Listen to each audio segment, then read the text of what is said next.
Never use a literal word. These guys need to be able to ferret around in there. I'd say it's... Extracted. Yeah. Extracted. Talking about charming atmospheric peasants is sort of the wine writer's stock and trade. You want to go to college, you get it off the table, and you start kicking it. Lift off.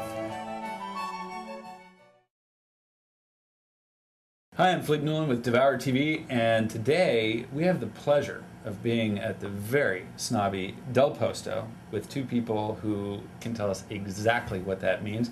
We have David Kamp of Vanity Fair. Hello. Hello, David. A snobby day to you. Nice to see you, my dear. David Kamp, writer at Vanity Fair Magazine, GQ, author of The United States of Arugula, and the author of a new book, The Wine Snob's Dictionary, with a good old friend of mine. Good to see you, David. Sir.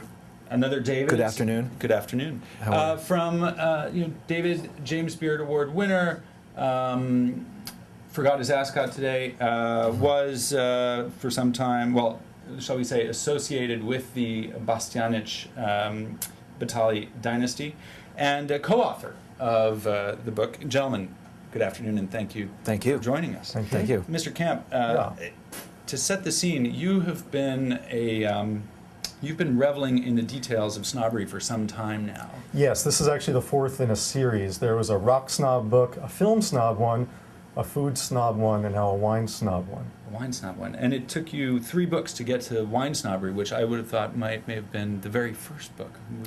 Well, it's interesting because, in every realm of cultural experience, whether it is rock music or film appreciation or food appreciation, there is this group of people who have this proprietary grip on info that only they can know, or so they can lord it over you and explain it to you and outsmart you and make you feel very bad. I feel small already. And with rock snobs and food snobs and film snobs, we kind of have a tendency to call them out on it and say, like, you're ridiculous. I mean, why do you care so much? But wine snobbery is different because we actually respect that person when it comes to wine. It's kind of the default state of the wine enthusiast is the wine snob. I have used my wine snobbery as a way to compensate for a lot of things in my life. Like, I'm not a tall man, for example. So, as such, and a lot of sommeliers share this particular trait I've of noticed that. What is that? non-tallness. So they can be sort of not too and so intimidating.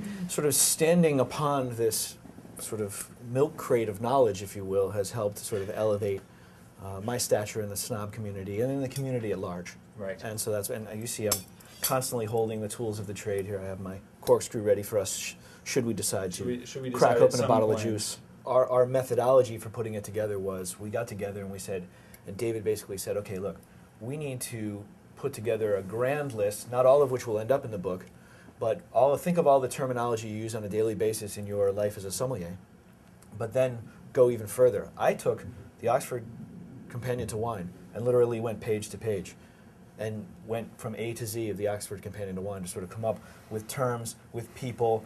It's some of it's slang, some of it's personalities, some of it is technical terminology that, one of the things about these books that's a byproduct of all the satire is that there's actual information in there. And so I found it to be an interesting... It was an interesting writing exercise. It's not totally a useless trifle to read on the toilet, is what David is trying to say. It's actually informational, yes. But it is good to read on the toilet. Yes.